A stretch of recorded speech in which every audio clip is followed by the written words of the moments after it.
Vamos a continuar con la serie de cartas pastorales. Hicimos un pequeño paréntesis la semana anterior para hablar de las Pascuas. Así que hoy vamos a seguir con Segunda de Timoteo. Ya estamos en la parte número 3. El título para hoy es Una fe no fingida. Vamos a hablar de la fe. Vamos a hablar de qué es una fe que no está fingida, sino de una fe genuina. Vamos a ver cuál es la verdadera fe. Necesitamos imperiosamente entender lo que es la verdadera fe. Creo que no nos hemos dado cuenta lo engañosa que puede ser la falsa fe. Así que vamos a trabajar ese tema. Hoy me quiero enfocar exclusivamente en esa palabra, si bien yo sé que acá está hablando del contexto de esa fe que tenía Timoteo, de que venía aprendido de su mamá, de su abuela, que habían ido sembrando esa fe en él. Y por supuesto que podemos hablar de la importancia de los progenitores en cuanto a la fe de los hijos, pero quiero exclusivamente hablar de la palabra fe, de la esencia de la fe, porque creo que ha sido muy mal concebida y muy mal enseñada también por algunas generaciones. Así que vamos a empezar diciendo que hay muchas personas que actualmente siguen creyendo que la fe es un poder personal que Dios nos ha dado para que cada uno logremos los deseos que tenemos. Esa no es la definición de fe, pero eso es lo que la mayoría de los cristianos cree. Incluso la gente que no es de fe, que tiene ese concepto. Si usted tiene fe, puede lograr cosas. Si usted cree, a usted le va a pasar tal cosa, porque usted tiene que creer.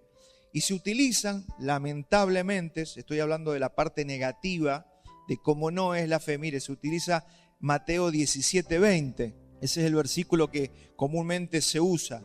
Jesús les dijo, por vuestra poca fe, porque de cierto os digo que si tuvierais fe como un grano de mostaza, le diréis a este monte, pásate de aquí a allá, y se pasará, y nada os será imposible. Imagínense, leemos eso y decimos, listo, acá está la mía, con esto, qué buena, qué grande que es la Biblia, y ya pensamos que ese es el versículo central para nuestras vidas.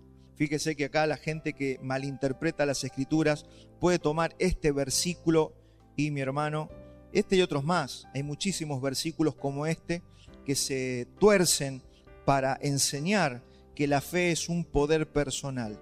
Entonces yo he escuchado, ¿no?, hasta desde los púlpitos en las iglesias, usted quiere unas buenas vacaciones, entonces ejerza fe. Tenga fe, hermano. Y yo he escuchado esas cosas. Y se sigue escuchando, ¿no? Que usted quiere un coche nuevo o una casa nueva, use la fe. Porque la Biblia dice que nada le será imposible. Y se predica esto. Usted quiere ser sano, use la fe. Vamos, ¿qué pasa que no se sana? Y encima se acusa a la gente que no se sana de que no tuvieron fe. Le estoy diciendo lo que es una aberración. Esto no es el evangelio. Pero se predica esto, se enseña esto. Quiere que un familiar crea en Cristo, use la fe. Mire, se ha tomado como algo propio y personal. Es más, se han escrito libros, yo he leído de esos libros, sobre cómo crear nuestro propio destino, cómo poder cambiar nuestra realidad, alcanzar nuestro éxito y por medio de la fe. Pero mi hermano, todo esto que yo le estoy mencionando es una aberración en cuanto a lo que la Biblia dice que es la fe. Pero antes de estudiar esta doctrina, porque vamos a estudiar la doctrina de la fe, la enseñanza de la fe, quiero hacer un poquito de historia para saber dónde comenzó a torcerse tanto el evangelio en la vida. O sea, cuando uno empieza a estudiar la historia de la iglesia, tengo para contarles que en 1887, no hace mucho, 1887, un hombre que ya tenía más o menos 20 años, llamado William Kenyon, perteneciente a una iglesia bautista, ya estaba predicando su primer sermón, había sido reconocido pastor en una iglesia. Luego tuvo algunas cosas que se alejó de la fe, y eso ya prende una alarma, ¿no? Se alejó de la fe. Años más tarde regresó otra vez a la iglesia, pero ya influenciado porque había andado polulando por algunos movimientos, y él estuvo en un movimiento filosófico llamado el Nuevo Pensamiento. ¿Qué tiene que ver con la nueva era? Con eso del pensamiento positivo, ¿no? Bueno, pero en este tiempo no había redes sociales, había mucha ignorancia. Él volvió a la iglesia y bueno, parecía que tenía algún entendimiento espiritual. Entonces, bueno, trajo todo ese pensamiento positivo y lo trajo a la iglesia. Él también fue muy influenciado por el movimiento de santidad de P.B. Palmer, que era un movimiento, el paleopentecostalismo. Antes de que naciera el movimiento pentecostal, lo que dio origen a ese movimiento fue un movimiento de una mujer llamada P.B. Palmer, que enseñaba que usted podía ser 100% santo, que usted podía vencer el pecado 100%, que usted podía vivir una vida perfecta en la tierra. Por eso se le llamó el movimiento de santidad. A veces es engañoso. Usted lee en la historia el movimiento de santidad y dice, uy, qué santo, qué lindo. No, el movimiento de santidad son exageraciones que a veces algunas partes o algunos grupos de las iglesias cometen. Abusos, desviaciones. Bueno, este hombre fue influenciado por P.B. Palmer y también por otro movimiento muy místico que se llamaba el movimiento Keswick, que fue el que influenció muchísimo a Watchman Nee. Si usted ha leído algún libro de Watchman Nee tiene cosas muy interesantes, muy lindas, pero tiene un misticismo chino impresionante que hay que saber separar y descartar. Así que nosotros nunca nos tenemos que tragar todo un predicador. Hay que ver qué es bíblico y qué no. Kenyon fue influenciado por estos tres movimientos y fue el que directamente influenció sobre otro hombre en los años 50, ya estamos más cerquita, un hombre llamado Kenneth Hagin. Acá tengo las fotos. Fue muy influenciado. Ese es Kenyon, el primero. Y este señor de acá de la derecha es el señor Hagin. Si usted lo busca, y no lo busque por favor, es un predicador norteamericano que en los años 50 comenzó con todo un movimiento que se ha llamado el movimiento Palabra de Fe. Y por eso necesitamos estudiar un poquito de esta historia. Y podemos decir que este fue el padre de la criatura. Es considerado como el iniciador de este movimiento Palabra de Fe. Y comenzó a predicar ahí en los 70, en los 80, influenció mucho a predicadores como Kenneth Copeland, Fred Price, Charles Capps, son algunos de la primera generación. Después vino una segunda generación, apareció Jesse Duplantis, Benny Hinn, más conocido, Benny Hinn. Todo eso es Palabra de Fe. Esos son los que enseñaban que usted a través de la fe lo puede lograr todo. Después, ¿quién más estaba allí? La tercera generación, Joyce Meyer, una mujer también, una conferencista que hablaba de la fe, tremendo. Hace poquito pidió perdón por todo lo que predicó durante 50 años. Fue influenciada una tal Paula White, no sé si le suena. Hoy es la asesora de Donald Trump. O sea, esta gente es la que asesora presidentes. Así que imagínense qué fe puede tener un presidente si estas personas son las que los van aconsejando. Bueno, y puse una lista allí simplemente para entender. Después vino T.D. Jakes, Ronnie Chávez, y más reciente Dante Gebel, Joel Osteen, Guillermo Maldonado, Cash Luna. Entonces, pero es mucho más grande la lista. Hay muchísima gente enseñando esto. El movimiento Palabra de Fe. Usted a través de la fe puede lograr cualquier cosa. Esta gente es mega conocida, vende libros, así que usted imagínese que esto va contaminando el verdadero concepto de la fe o la verdadera doctrina de la fe. Mucha gente compra estos libros, de hecho muchos de nosotros hemos leído estos libros y como le decía hace poquito a una persona, venimos hace varios años ya purgándonos de todo esto. Porque a usted le llega, usted es recién convertido, le llega un libro, usted lo lee, usted cree que todo eso viene de Dios, pero es importante que nosotros vayamos corrigiendo el rumbo. Tenemos que corregir el rumbo. Entonces, ¿qué enseña esta doctrina de Palabra de Fe o todo este movimiento? Básicamente su doctrina enseña que la fe es una fuerza que está a mi disposición, que yo puedo lograr la prosperidad, la sanidad y que éstas están garantizadas solamente si yo puedo creer. Ellos enseñan eso, que son tu derecho como hijo de Dios. Y te van a decir eso, esa es tu herencia, ese es el derecho, eso te corresponde. Fíjese, ya entra el espíritu de orgullo en eso. Usted tiene que reclamar eso porque eso es suyo. Y le van a enseñar de esa manera. Enseña que usted tiene que tener una confesión positiva para poder poseer lo que usted desea. Es decir, que si usted quiere una bicicleta, usted tiene que confesar que esa bicicleta le pertenece. Y usted va a recibir la bicicleta. Claro, el ser humano carnal y caído tiene un anhelo por las cosas materiales y tiene una visión terrenal. ¿Cómo no va a aprender? Por eso se llenan las iglesias, por eso son tan fuertes y tan grandes estos movimientos. Usted va a ver que estas iglesias tienen 15.000 miembros, 10.000 miembros. Y claro, ¿Quién no quiere escuchar una palabra de que si usted confiesa positivamente se va a poder comprar la casa o se sanará su hijo? Todo lo que usted desee. Así que este es el movimiento de palabra de fe, que tus palabras crean y activan tu realidad. Así que hay una película, la vi hace muchos años, una película, y esa película se llama El Secreto y viene de la nueva era, pero se metió en muchas iglesias. Y muchos cristianos andaban, y de ahí se fortaleció el tema de la confesión positiva. Usted decrete lo que usted quiera recibir de parte del Señor, porque Dios le ha dado a usted poder creativo en su palabra. Y la iglesia fuimos contaminados con eso. Gracias al Señor, hoy podemos decir que el Señor nos ha librado y nos va corrigiendo, porque así es de bueno es el Señor. Que cuando uno busca la verdad, cuando uno realmente no está buscando su propio beneficio, sino que quiere hacer la voluntad del Señor, el Señor a todas esas personas las va a enderezar. Las va a guiar por el camino correcto, como oraba David. Señor, guía mis veredas, endereza mis caminos. Y el Señor lo va a hacer. Nadie puede pasar toda la vida engañado si tiene un corazón que busca la verdad. En eso tenemos que descansar. Ahora, si lo único que buscamos es nuestro propio beneficio, nuestro propio interés personal y carnal, el Señor no te va a librar de ahí, te va a dejar, porque Él ve los corazones. Entonces, decretos, activaciones, confesiones y sobre todo pactos económicos. Pacte, haga un pacto con Dios. Y se enseñaron estas cosas y se siguen enseñando hasta el día de hoy. Ellos creen que la fe es como un control remoto para manejar a Dios. Señor, quiero esto. Señor, ahora quiero esto otro. Y vamos cambiando de canales y así la gente le pide al Señor. Hermanos, esto no es la fe. Le aviso por si. Esto no es la fe.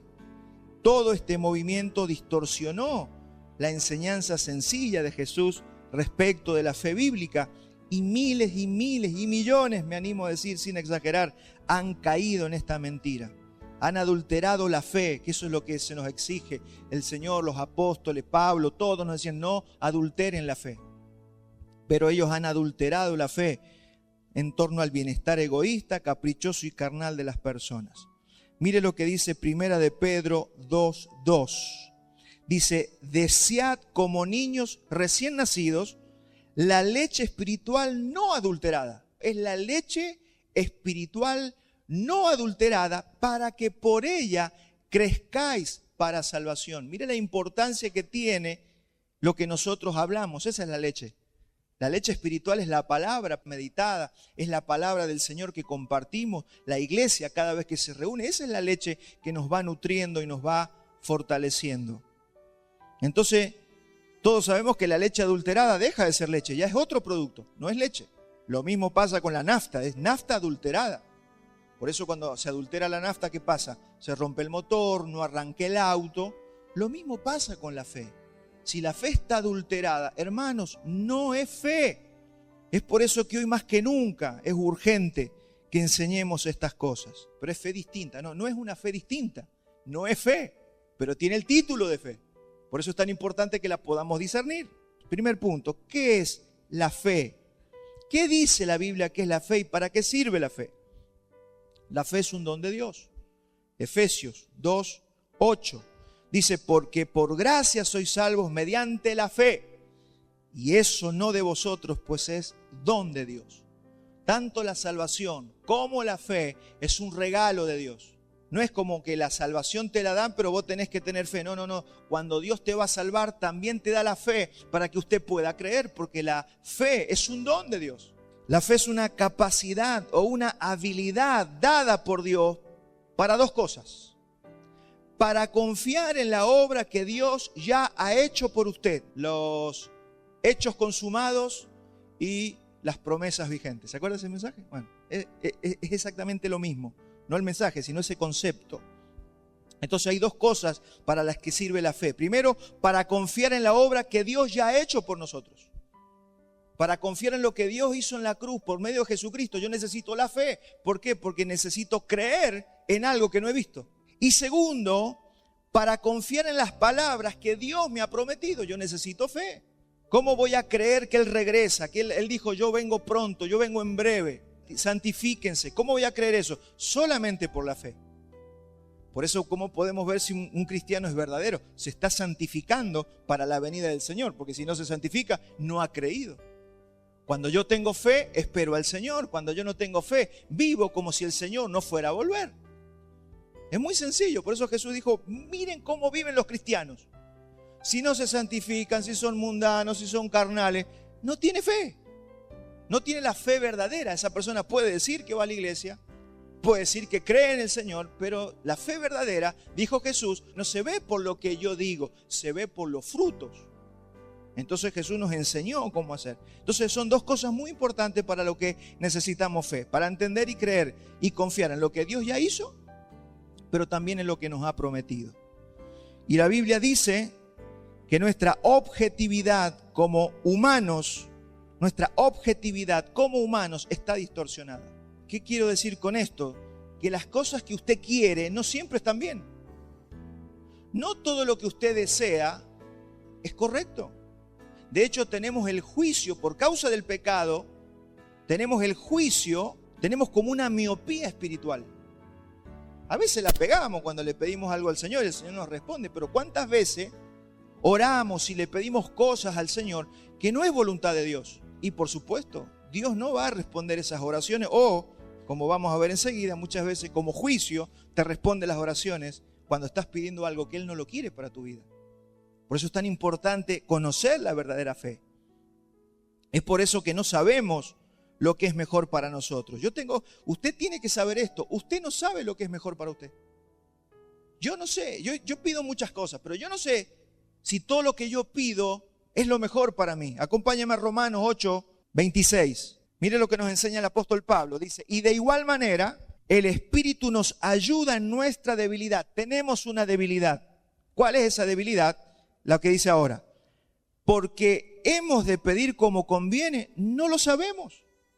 Pero el Espíritu mismo intercede por nosotros con gemidos indecibles. Así que yo la mayor parte de las veces no sé si lo que estoy pidiendo es lo correcto, pero dice que el Espíritu Santo es el que nos ayuda en esa debilidad. Usted y yo humanamente no sabemos pedir, en la mayoría de los casos. Comúnmente pedimos mal. ¿Para qué? ¿Qué es pedir mal? Cuando pedimos para nuestros deseos egoístas. Todo lo que enseña este movimiento de fe. Usted tiene un deseo, pídaselo al Señor y decrete y crea y el Señor se lo va a dar. Y eso es lo que fomenta, es la carnalidad de los creyentes. Eso es lo que fomenta estos movimientos de fe. Entonces, a toda esta gente del movimiento de fe, yo le haría una pregunta. ¿Querés ser responsable de tu futuro? ¿De verdad vos querés que Dios te dé todo lo que estás pidiendo? ¿Estás seguro de todo lo que estás pidiendo? ¿Quieren recibir todas las cosas que piden? ¿Quieren decidir ustedes qué es lo mejor para ustedes? ¿Se arriesgarían a eso? Por eso hay muchos cristianos orando, pero están enojados con Dios. Porque piden y como no reciben algunas cosas, o están enojados con Dios, o están frustrados, porque ellos creen que lo que ellos piden es lo mejor para ellos. Ellos quieren decretar, y esa es la pregunta, ¿ustedes quieren decretar y que Dios les dé todo lo que ustedes están decretando? Yo sé que yo no. Esa es mi respuesta. Yo no estoy seguro de que todas las cosas que yo pido sean lo mejor para mí. Si Dios me hubiera dado a mí todo lo que yo le he pedido, me hubiera matado a mí. Porque pedimos cada cosa, como decía el otro día el pastor Pelufo, ¿no? ¿Por qué el Señor no me da algunas cosas? Decía él. ¿Por qué el Señor no me da mucha gente? Porque me voy a llenar de orgullo y me voy a terminar perdiendo en el orgullo. Eso decía el pastor. Es preferible que el Señor nos mantenga en ciertas posiciones, en ciertas aflicciones, en ciertas cosas que son buenas para nosotros. El Señor está tratando con nuestras vidas. Él nos está santificando para que un día podamos completar esa salvación que ya hemos recibido. Pero yo tengo que saber que tenemos el juicio por causa del pecado un poco trastocado, y es por eso que el Espíritu Santo nos tiene que ayudar en la debilidad cuando nosotros pedimos al Señor. Entonces yo quiero dejar todo lo que necesito en las manos de aquel que me ama de manera perfecta. Si usted ama a su hijo, usted no le va a dar todas las cosas que su hijo le pide. Si usted le da a su hijo todas las cosas que le pide, le hace daño. Por eso es tan importante que nosotros entendamos que Dios nos ama de manera perfecta. El Señor es nuestro Padre y sabe tratarnos. Hace un tiempo hablamos de que es muy peligroso pedir y que el Señor nos dé lo que pedimos. Vamos a Números 11:4. Dice, y la gente extranjera que se mezcló con ellos tuvo un vivo deseo Y los hijos de Israel también volvieron a llorar y dijeron: ¿quién nos diera de comer carne? Para ponerlo un poquito en el escenario. Habían salido de Egipto, estaban en el desierto. Y ahí lo único que había para comer era maná. Pero fíjese de lo que se acordaban. Dice: y nos acordamos del pescado que comíamos en Egipto de balde, de los pepinos, de los melones, de los puerros, de las cebollitas, de los ajos. Así estaban, añorando lo que comían en Egipto. A ellos no les importaba la esclavitud, pero se acordaban de cómo comían. Fíjese si hay que ser cabezones. Y ahora nuestra alma se seca, pues nada sino este maná ven nuestros ojos.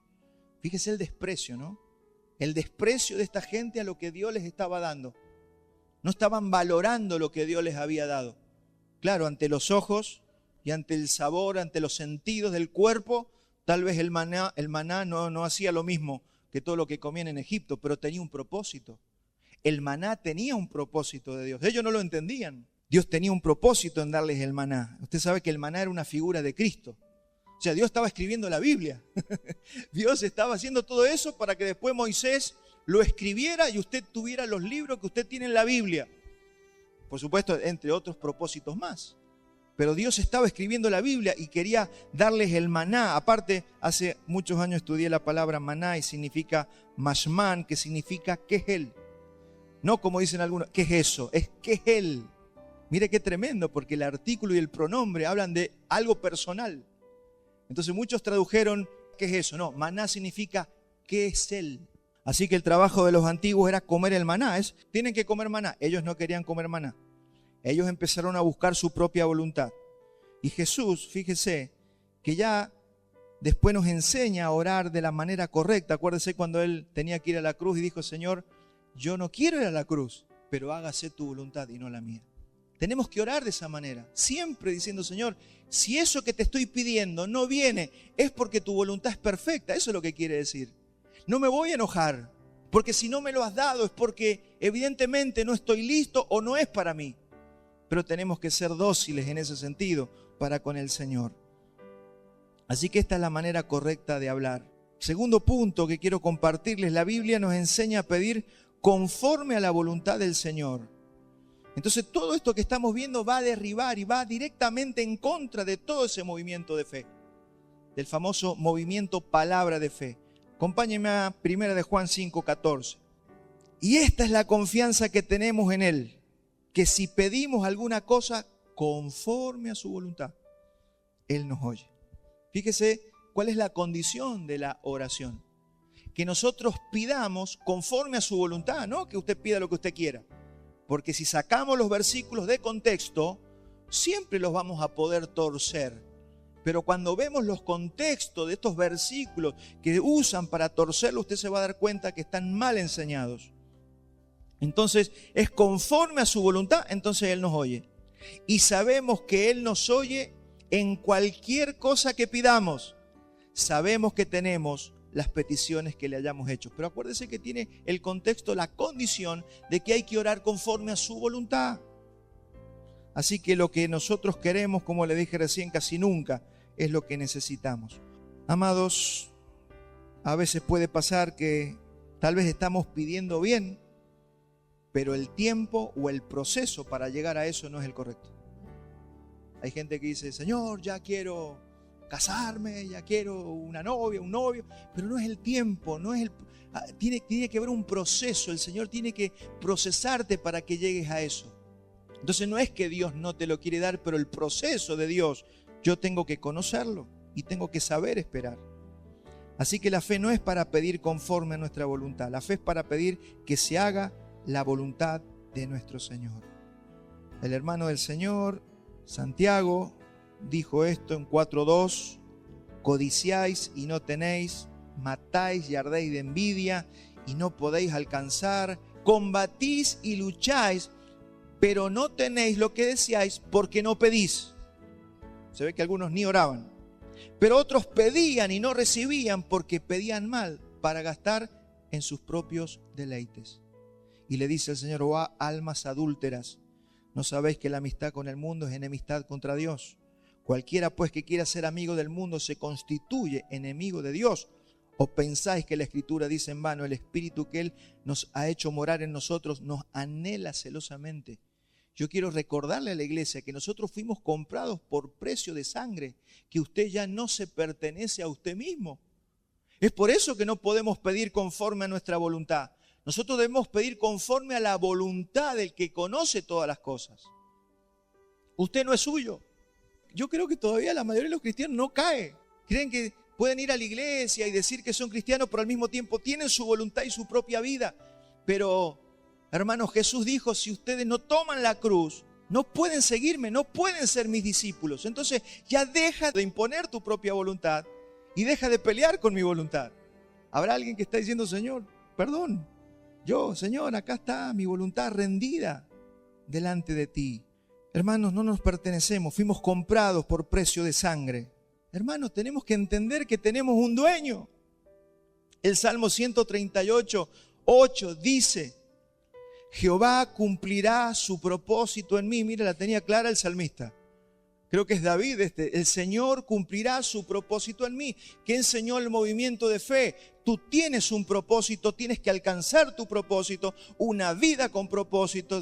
Nos hablaron de la iglesia con propósito. Hermano, todos tienen un propósito ahora. ¿Quién nos enseñó todo ese movimiento de palabra de fe? Que usted tiene un propósito y usted le pregunta a los cristianos, ¿y cuál es tu propósito? Y yo pienso tener un negocio, yo quiero hacerme la casita allá, quiero tener 14 hijos. Y la gente tiene su propósito. Pero el verdadero cristiano, el verdadero hijo de Dios dice, Señor, cumple tu propósito en mí. ¿Quieres darme 14 hijos? Dame 14. ¿No me quieres dar ninguno? No me des ninguno. El problema es que peleamos contra esa voluntad. Peleamos, vivimos peleando con esa voluntad. Entonces, mi hermano, acuérdense que estamos hablando de la fe. Salmo 37:4, mire, otro versículo que está muy bueno, pero a veces lo usan. Deleítate en Jehová y Él te concederá las peticiones de tu corazón. Se ha utilizado tantas veces para decirle a la gente que Dios le va a conceder. Ahí está, ahí dice que Dios le va a conceder las peticiones de su corazón. Pero esto no significa que Dios cumple cualquier deseo, sino dice que cuando usted se deleita en Él, tus deseos empiezan a alinearse con los deseos de Dios. Usted venga, cante, gócese en el Señor y Dios le va a responder todo lo que usted quiere. No es así. No es que usted se deleite en la alabanza y en la palabra, hoy como me gustó, pero ahora voy a pedirle todo lo que yo quiero. No es así. Es que cuando usted se deleita en el Señor, nos gozamos en Él y nos sumergimos en su palabra, es inevitable que nuestras almas se alineen con el Señor. Entonces, claro que sí, cuando pedimos cosas que están conformes a su voluntad, Él te las va a dar. Entonces tenemos que reconocer cuál es la falsa fe, la fe fingida, la fe que busca lo suyo propio. No vaya a ser cosa que tengamos ese estilo de fe en nuestros corazones. Eso es una fe egoísta, personal, que tengo que decirle una cosa, mi hermano, no es fe. Le llaman fe, pero eso no es fe, porque está adulterada y lo que es adulterado deja de ser fe para pasar a ser otro producto. Entonces tenemos que aprender a diferenciar la fe verdadera de la fe falsa y adulterada, que no es fe, que es cualquier otra cosa menos fe.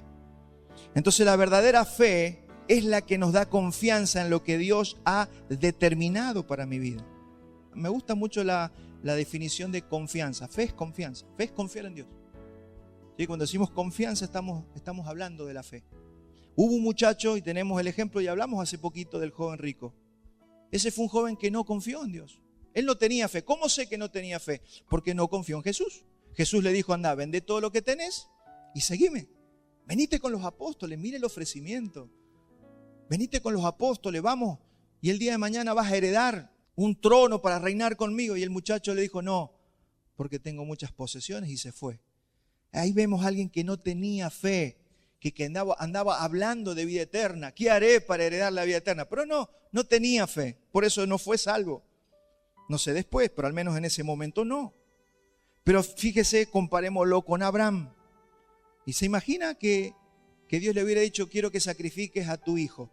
No, mi hijo, no, pedime cualquier cosa menos mi hijo. Y él fue y sacrificó. ¿Sabe por qué quiso sacrificar a su hijo? Porque él confiaba en Dios. Y dice la palabra que él estaba seguro que aún lo podía resucitar de los muertos. Eso es fe. Por eso también se le llama el padre de la fe o el padre de todos los creyentes o el ejemplo de fe a Abraham. Y ahí comienza esta fe maravillosa que el Señor nos ha entregado a nosotros y que tenemos que contender fervientemente por esa fe que fue dada una vez a los santos. Así que primero empecemos por diferenciarla de la falsa fe. Así que la fe se trata de confianza. Acompáñame a Jeremías 29:11. Estos son versículos para confiar en el Señor. Dice el Señor, porque yo sé los planes que tengo para vosotros, declara el Señor, planes de bienestar y no de calamidad, para darles un futuro y una esperanza. Fíjese que esta es una traducción de la Biblia de las Américas. Si usted lo lee en la Reina Valera, está muy mal traducida. Para darles el futuro que ustedes esperan, dice la Reina Valera. Pero mire cómo dice la correcta traducción, para darles un futuro y una esperanza. ¿Qué futuro y qué esperanza? La que Él ha planeado para nosotros. No la que nosotros nos ideamos o nos diagramamos en nuestra mente. Hay mucha gente en las iglesias frustrada porque se armó una vida en la cabeza.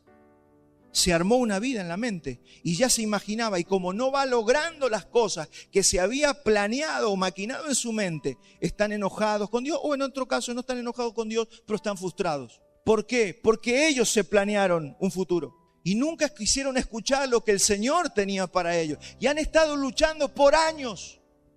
Pero es tiempo, hermano, de bajar la guardia.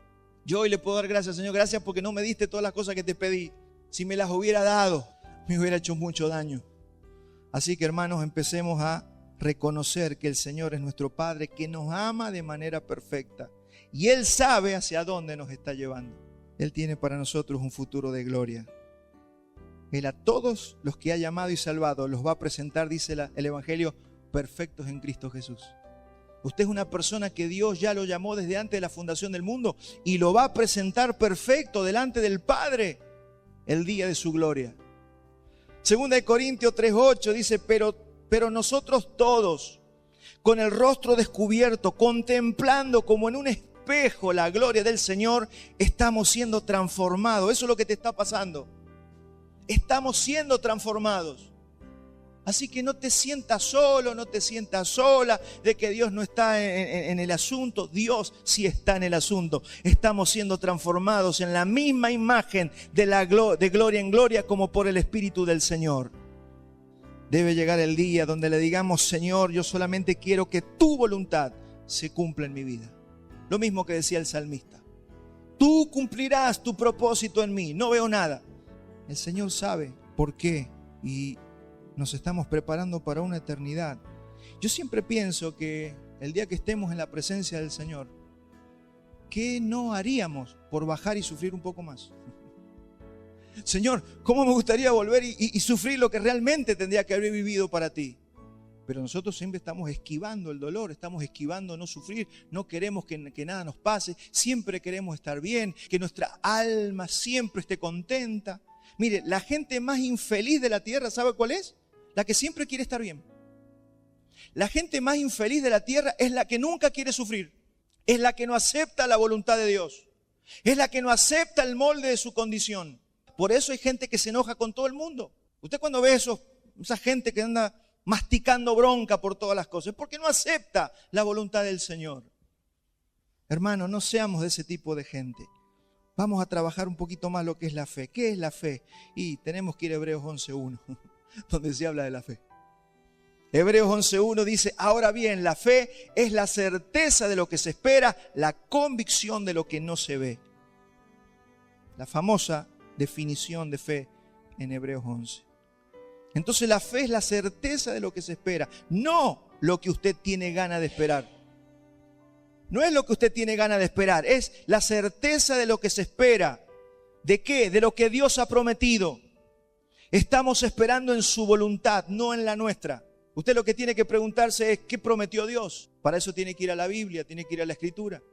¿Qué cosas Dios me ha prometido? ¿Qué cosas Dios ya me ha dado? ¿Qué nos ha dado? Vida eterna, 1 de Juan 2:25.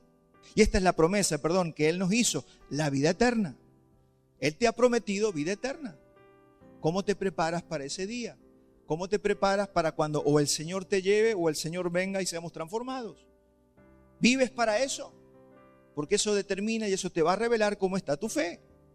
Segunda cosa, nos ha prometido que vamos a reinar con Él. Apocalipsis 5:10. Y nos has hecho para nuestro Dios reyes y sacerdotes y reinaremos sobre la tierra. Esa promesa que el Señor te ha dado. Tercero, ¿qué te ha prometido el Señor? Aunque hoy estemos sufriendo, una vida sin sufrimiento.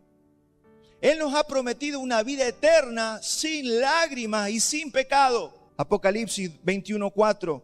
Enjugará Dios toda lágrima de los ojos de ellos y ya no habrá muerte, ni habrá más llanto, ni clamor, ni dolor, porque las primeras cosas pasaron.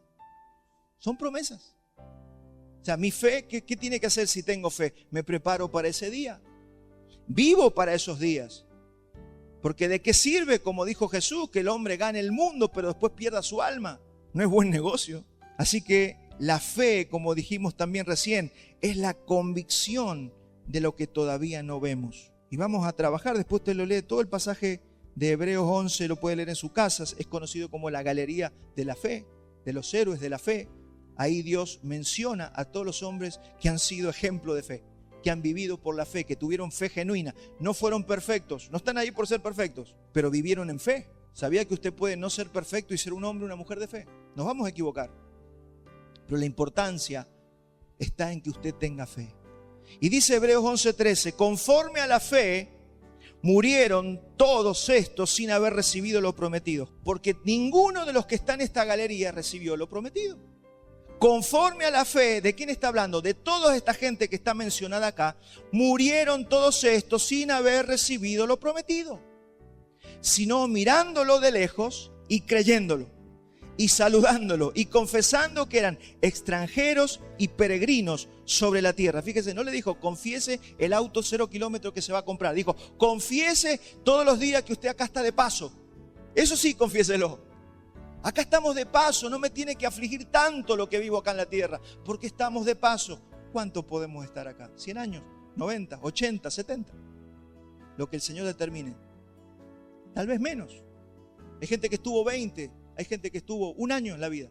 Eso es soberanía y voluntad del Señor. Porque los que esto dicen claramente dan a entender que buscan una patria. Pues si hubiesen estado pensando en aquella de donde salieron, ciertamente tendrían tiempo de volver, pero anhelaban una mejor, una patria mejor, es decir, una patria celestial, por lo cual Dios, fíjese, de esta gente Dios se siente orgulloso. Si me puedo utilizar esa palabra. Dios se goza de personas que viven de esta manera, de gente que vive buscando una patria celestial. Dice, pero anhelaban una mejor, esto es celestial, por lo cual Dios no se avergüenza de llamarse Dios de ellos, porque les ha preparado una ciudad. Para esto es la fe. ¿Cuántos de ustedes, y me hago yo esa pregunta, cuántos vivimos conscientes de que el Señor nos ha preparado una ciudad? Que nos ha preparado una patria celestial, no una patria aquí abajo. Acá, mire, vuelan misiles todos los días por cuidar la patria que tenemos. Los norteamericanos quieren su patria, los iraníes quieren su patria, los israelitas quieren su patria, los argentinos quieren su patria. La fe no es para defender la patria que tenemos acá que se ve. No es la tierra terrenal, es la tierra celestial. Es la ciudad celestial que el Señor ha preparado para nosotros. Entonces la fe es para esperar con confianza esa patria celestial. Si usted no está esperando eso, revise su fe. Si usted no piensa que un día va a estar en la patria celestial, en gloria, con todo lo que Él nos ha prometido, tenemos que revisar urgente nuestra fe. No vaya a ser cosa que tengamos una fe adulterada como lo del movimiento de palabra de fe, que para lo único que usan la fe es para el auto, para la casa, para el bienestar. Ahí está el problema. Porque la falsa fe, tengo que decirte, no salva. La falsa fe no salva, aunque algunos le llamen fe. Algunos dicen, bueno, es una fe de menor calidad, pero es fe. No es fe, no salva. Por eso dice, revisen su fe. Examínense a vosotros mismos si estáis en la fe. Y este mensaje, como siempre, o casi todos los mensajes, es para que nos revisemos. Acá lo que está diciendo el autor a la carta a los hebreos es que ni Abel, ni Enoc, ni Noé, ni Abraham, ni Sara recibieron lo prometido. ¿Cuántos dijeron alguna vez, hoy me gustaría ser como Abraham? Oh, yo quisiera ser como David. Oh, yo quisiera ser como Sara. Ninguno recibió lo prometido. Ninguno recibió lo que tenía, lo que anhelaba recibir. ¿Qué se les había prometido? Una ciudad, una patria celestial. Pero fíjese qué curioso esto, porque ellos tuvieron fe. Dice Dios que ellos tuvieron fe. ¿Y para qué sirvió esa fe? Dice que por esa fe hicieron proezas. Apagaron fuegos, vencieron ejércitos, fueron librados de espada, otros cayeron a espada. Pero dice, esa gente hizo proezas, pero el fin no eran las proezas. Era la patria celestial. Entonces yo tengo que aprender que si tengo la fe verdadera, por supuesto que sirve para ser librados de algunas situaciones en la tierra, conforme a la voluntad del Señor, pero no es el fin abrir el mar rojo. El fin no era la tierra de Canaán. El fin no era que no nos faltara comida en el desierto. El fin era la patria celestial. Y sabe que dice el Evangelio y la Biblia que toda esa gente que es mencionada acá fue gente que tuvo fe. ¿Por qué? Porque a pesar de que tuvieron que subir a Egipto porque había hambre, a pesar de que tuvieron que conquistar pueblos, ellos estaban pensando, gente como Moisés, como Abraham, como Isaac, como Jacob, como Sara, estaban esperando una tierra celestial. Eso es lo que tenemos que esperar nosotros, mucho más nosotros ahora que tenemos toda la información completa. Así que la falsa fe que predica este movimiento de fe nunca te va a hablar de patria celestial, nunca te va a hablar de cosas que no se ven, comúnmente no hablan de estas cosas, hablan de autos, de casas, de sanidades, de riqueza y de éxito personal. Pero mi hermano, aquí podemos ver la diferencia entre la fe fingida y la fe de Dios. La verdadera fe nos habla de una patria celestial. Juan 14:2. Dijo Jesús, en la casa de mi Padre muchas moradas hay. Si así no fuera, yo os la hubiera dicho, y voy pues a preparar lugar para vosotros. Otra vez, una patria celestial. Así que todo depende de dónde esté puesta nuestra mirada. ¿Dónde está puesta nuestra mirada? ¿En una patria celestial o en una casa más grande? Hermano, cuando usted y yo esperamos y oramos por una patria celestial, entonces preste atención porque acá está donde fallamos la mayoría. Cuando nosotros estamos trabajando y vivimos para una patria celestial, entonces y solo entonces toda la provisión que necesitas para la tierra va a estar. Cuando yo estoy con una fe verdadera y genuina, y la gente, fíjese que acá está la confusión. Hay gente que tiene todo, ¿sabe por qué? Porque está poniendo su vista en la patria celestial. Y todo lo que necesita viene, si es conforme a la voluntad del Señor. Así que todo lo que te haga falta va a venir. Y no entienda mal este mensaje, porque hay gente que todo lo que necesita es una Biblia, un poco de abrigo y salir a predicar el Evangelio. Hay gente que necesitará 5 hijos para predicar y criarlos, para prepararlos para el Señor. Hay gente que necesitará estar solo toda la vida. Hay gente que Dios ha preparado el matrimonio para que lo habiten. Todo depende de la voluntad del Señor. El tema es que nosotros aprendamos. Yo he visto gente muy frustrada como pastor en tantos años, gente que se quería casar y no se casó. O jóvenes que ya querían estar de novios y no conseguían novio, no conocían pareja y estaban frustrados y se terminaron yendo al mundo, a buscarlo al mundo. Hermanos, cuando hay fe, estamos esperando una patria celestial. Y el Señor nos fortalece por esa fe para que nosotros podamos vivir esta tierra con gozo y con alegría. Mateo 6:33, mas buscar primeramente el reino de Dios y su justicia, y todas estas cosas serán añadidas. ¿Qué es buscar primeramente el reino de Dios y su justicia? Buscar esa patria celestial, prepararnos para ese día, prepararnos para todas las promesas que Él nos ha hecho. Si invertimos el orden, no vamos a ver nada. Y seguimos con Hebreos 11:24, dice, por la fe Moisés, hecho ya grande. Acá tenemos un buen ejemplo de cómo vive una persona que tiene verdadera fe. Por la fe Moisés, hecho ya grande, rehusó llamarse hijo de la hija de Faraón, escogiendo antes ser maltratado con el pueblo de Dios que gozar de los deleites temporales del pecado, teniendo por mayores riqueza el vituperio de Cristo que los tesoros de los egipcios, porque tenía puesta la mirada en el galardón. O sea, ¿qué hace que usted soporte cosas que otra gente no soportaría? ¿Qué hace eso? La fe, la mirada puesta en el galardón. Hay gente que tiene su mirada puesta en Jesucristo. No importa si tiene esposo, si tiene esposa, si tiene casa, si tiene auto, si tiene perros, no importa. Todo lo que tiene es una mirada puesta en el galardón, porque esta vida se pasa rápido. Y eso es lo que nos está diciendo la verdadera fe. Ahora entendemos por qué Moisés no se quedó calentito en el palacio. Se fue a vivir con los esclavos, con su pueblo. Yo me imagino que habrá salido algún hebreo, che, estás loco, ¿qué haces acá con nosotros? Quédate en el palacio, allá tenés de todo, tenés manjares. Algo vio Moisés, ¿verdad? La pregunta es, ¿cuál es el galardón? ¿O qué es el galardón? Y acá vamos a ir a ver otro versículo que está mal traducido en la Reina Valera, pero está muy bien traducido en la versión Reina Valera, pero en la textual. Mire lo que dice Génesis 15:1. Dice, después de estas cosas fue la palabra de Yahweh a Abraham en visión, diciendo, no temas, Abraham, yo mismo soy tu escudo y tu galardón. ¿Cuál es el galardón? El mismo Cristo. La otra versión dice, yo soy tu escudo y tendrás un grande galardón. Es como que lo separa de Cristo, pero me gusta la traducción de la textual. Dice, yo soy tu escudo y gran galardón. ¿Qué es lo que estamos esperando? Esperamos a Cristo. Él es nuestra herencia, Él es nuestro galardón, Él es a quien queremos, Él es a quien vamos a servir, Él es el que nos sostiene y nos va a sostener por toda la eternidad.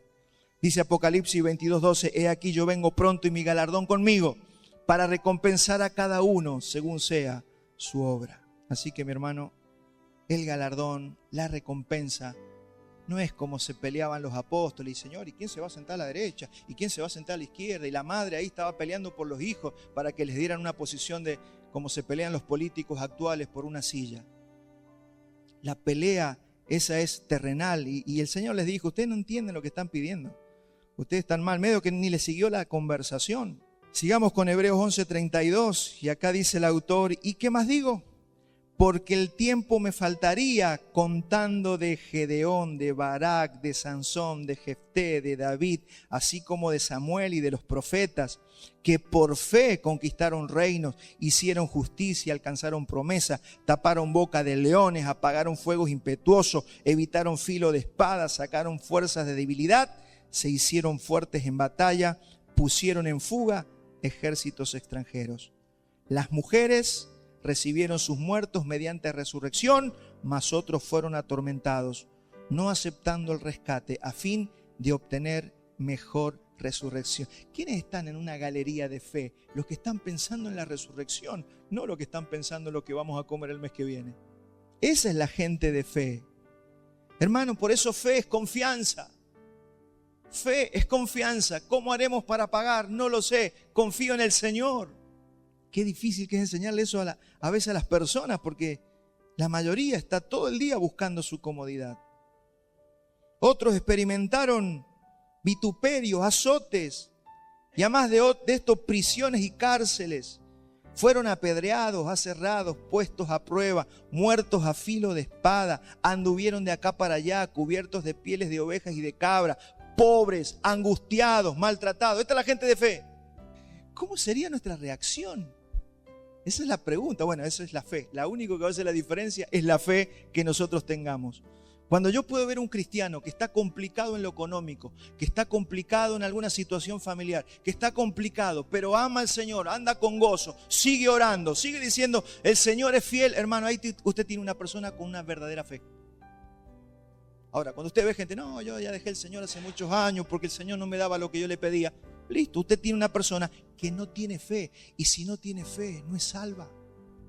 Por eso es tan importante lo que estamos hablando. Porque esto no se trata de tener cosas, esto se trata de si somos salvos o no. Y todos estos, aunque alcanzaron buen testimonio mediante la fe, no recibieron lo prometido. Otra vez, no recibieron lo prometido. Hermanos, una fe falsa es una fe que no salva. A esta gente de la falsa fe, que lamentablemente está en las iglesias, ¿no? Hay mucha gente de estas en las iglesias. A mucha gente de estas un día va a recibir la peor de las noticias. Va a escuchar las peores palabras que puede escuchar. Porque son gente que predica, gente que profetiza, gente que echó fuera demonios, gente que servía al Señor supuestamente. Mateo 7:22. Jesús ya lo dijo. Muchos me dirán en aquel día, Señor, Señor, no profetizamos en tu nombre. En tu nombre echamos fuera demonios y en tu nombre hicimos muchos milagros. entonces les protestaré, nunca los conocí. O sea, nunca tuvieron fe. Ustedes no tenían fe. Eso es lo que les va a decir, apartaos de mí, hacedores de maldad. Pero mi hermano, cuando buscamos primeramente esa patria celestial, vamos a ver qué tipo de fe, si tenemos la fe que busca la patria celestial y está dispuesto a hacer lo que hizo Moisés, porque muchas veces nos va a tocar sufrir y nos va a tocar estar en lugares incómodos por causa de la fe. Hay veces que vas a quedar mal con el resto y vas a dar que hablar a otros, pero es por causa de la fe. Y el Señor siempre va a presentar escenarios en tu vida laboral, en tu vida del barrio, en tu vida con la gente. ¿Para qué? Para que se note quiénes son los aprobados. Cuando hay dos hermanos en una iglesia que se pelean por algo, porque nos podemos pelear, ¿cómo arreglamos la situación? Va a mostrar quién tiene fe y quién no tiene fe. El que no saluda más y se esconde, esa persona no tiene fe. ¿Cómo usted puede ir a orar en su casa y no saluda a su hermano? ¿Cómo usted puede guardar una raíz de amargura 15 años, 20 años, 5 años? ¿Realmente usted tiene fe? Hermano, usted sabe que yo no estoy tratando de hacerlo sentir mal, o tal vez sí en el buen sentido, porque es preferible que usted y yo nos sintamos mal ahora, pero que nos demos cuenta si tenemos la verdadera fe. Si tu fe es terrenal, es para alcanzar solamente deseos personales, tenemos 1 Corintios 15, 19. Si en esta vida solamente esperamos en Cristo, la traducción esta no me gusta, la traducción mejor dice, si solamente tenemos a Cristo para las cosas de este mundo, somos los más dignos de conmiseración de todos los hombres. Eso es lo que quiere decir nada más que me estoy dando cuenta ahora que no busqué una buena traducción.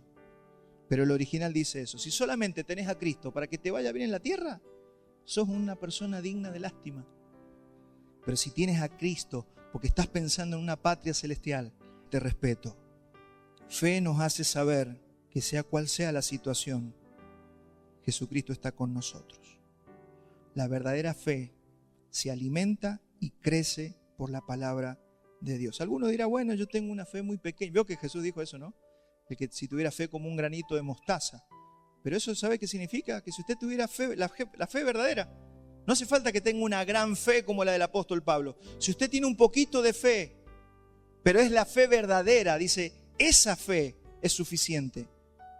Y dice Romanos 10, 17, así que la fe es por el oír y el oír por la palabra de Dios. ¿Cómo fortalezco la fe? Con la palabra, oyendo la palabra de Dios.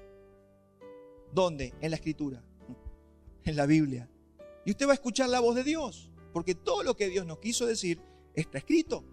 Por eso es tan importante esto. Y así se fortalece la fe. Y si yo aquí leo algo que está en la Biblia, a usted lo fortalece porque estamos hablando la palabra de Dios. Así que si su fe no es robusta, ¿qué va a pasar? Vamos a tener que fingir. Cuando yo no tengo fe, tengo que fingir la fe. ¿Usted no ha visto a esa gente que anda? Gloria a Dios, aleluya, aleluya. Y anda queriendo mostrarle a todo el mundo que tiene fe. No, mi hermano, la gente, usted no puede demostrar su fe porque diga gloria a Dios en el supermercado. Usted muestra su fe por cómo vive, por los frutos que podemos dar. David fue un hombre de fe, porque aunque él no sabía quién sería Jesús el Mesías, él no sabía quién era Jesús, él sabía que venía un Mesías. Por eso lo profetizó sin querer en los Salmos, él escribió sobre el Mesías. Él no sabía que iba a ser Jesús, pero él esperó en él, él creyó en el Mesías. Por eso su fe estaba puesta en algo que él no había visto ni había recibido todavía. Por eso se salva David. Y así fue todos los hombres, desde Adán hasta el Apocalipsis. Todos los hombres se salvan por fe. Ahora eso, fíjese, Abraham, David, todos se salvaron así, por fe. Ahora, ¿qué pasó con el movimiento que hubo de los fariseos en los días de Jesús? Era un montón de fariseos que le agregaron la ley y pusieron la ley como condición para ser salvos. Por eso Jesús vino en ese tiempo, vino y peleó con los fariseos, porque ellos habían torcido la palabra de Dios. Metieron toda su tradición para imponerle cláusulas a la gente para que se salvara. Pero en realidad siempre los hombres se salvaron por la fe en el Mesías. Desde Abel hasta nuestros días, todo es por creer en Jesús el Mesías y en la patria que nos ha prometido. Mire lo que dice David en el Salmo 17, 15. En cuanto a mí, veré tu rostro en justicia. Estaré satisfecho cuando despierta tu semejanza. Mire las palabras de David y usted dice, ¿qué tenía el Nuevo Testamento? No, no lo tenía. Sin embargo, él pensaba igual que nosotros. Él sabía que iba a resucitar de los muertos en la semejanza de su Mesías. Ninguno de nosotros conocemos el cielo, mi hermano. Usted no crea todos esos que se aparecen en las redes diciendo, estuvimos en el infierno. Yo bajé al infierno y lo vi ¿cómo decía que vieron a uno de los Beatles? Lo vieron ahí en el infierno. El otro dice que vio, no sé, vieron gente. Otros subieron al cielo. Ahí decía otra mujer, yo fui arrebatada al corazón del Padre. Y quieren engañar a la gente. Hermanos, nadie ha subido al cielo y ha vuelto para contarnos excepto el Hijo de Dios. Él es el único que nos da testimonio. Nosotros no conocemos a ninguna que haya ido y regresado para contarnos cómo es el infierno. Sin embargo, esperamos esa patria celestial. Esperamos la segunda venida del Señor. Por eso nos santificamos, por eso peleamos contra el pecado cada día. Luchamos contra todo lo que atenta contra nosotros. Estamos esperando la resurrección de los muertos. Esperamos un cuerpo de gloria. Esperamos verle la cara al Señor. Esperamos a Él como galardón nuestro y esperamos heredar su reino. Así que si usted vive en esa esperanza, es porque usted tiene la verdadera fe. Así que, mi hermano, terminamos con las palabras de Pablo a verdaderos creyentes. Mire lo que le dice Pablo a los Colosenses 3:1. Si pues habéis resucitado con Cristo, es decir, si habéis sido justificados, si habéis nacido de nuevo, buscad las cosas de arriba, donde está Cristo sentado a la diestra de Dios. Poned la mira en las cosas de arriba y no en las de la tierra, porque habéis muerto y vuestra vida está escondida con Cristo en Dios. Mire, si acá hay alguien que se está preguntando, ¿cómo hago para ser feliz? Yo te voy a decir una sola cosa, tu vida está escondida en Cristo. No la busques más, ni en el dinero, ni en un buen trabajo, ni en tener una mejor familia. No busques allí la felicidad. Tu vida está escondida en Cristo, porque habéis muerto y vuestra vida está escondida con Cristo en Dios. Cuando Cristo, vuestra vida, se manifieste, entonces vosotros también seréis manifestados con Él en gloria. Y sigue diciendo después, y todavía no se manifiesta lo que somos, pero un día nos vamos a manifestar. Pero no quiero terminar sin corregir el sentido del primer versículo que leí al comienzo, Mateo 17:20. Donde Jesús les dijo, por vuestra poca fe, porque de cierto os digo que si tuvieres fe como un grano de mostaza, le diréis a este monte, pásate de aquí allá, y se pasará y nada será imposible. Todos estos versículos hay que irlos corrigiendo, y antes de terminar, quisiera corregir este versículo en la interpretación. Acuérdese de esta regla, una pequeña regla. Contexto corrige interpretación. Contexto, si yo tomo el versículo así como lo dije, va a decir lo que yo quiero. Pero contexto corrige la interpretación. Estas palabras vienen porque los discípulos no habían podido echar un demonio. Y vinieron a Jesús y le dicen, Señor, pero ¿por qué no los pudimos echar a los demonios? Entonces Jesús no utilizó estas palabras para enseñarles, para que usen fe para sus deseos personales o se compren la bicicleta. Sino que el mensaje es confíen verdaderamente en Dios para hacer lo que Él les mandó a hacer. Y esto es para todos aquellos que servimos al Señor. Confíen en el Señor en lo que Él les mandó a hacer. Prediquen el mensaje, aunque a ustedes les parezca duro. Aunque todo el mundo ande tratando de hacer sentir bien a la gente, usted predique, dígale a la gente que si no se arrepiente de sus pecados, se va a perder en una perdición eterna. Sí, pero es muy duro. Confíe. Eso es lo que te está diciendo. Si tuvieres fe como un grano de mostaza, le vas a predicar a alguien que yo escogí y vas a ver a esa persona convertida a Cristo. Confiemos en el mensaje, confiemos en la palabra.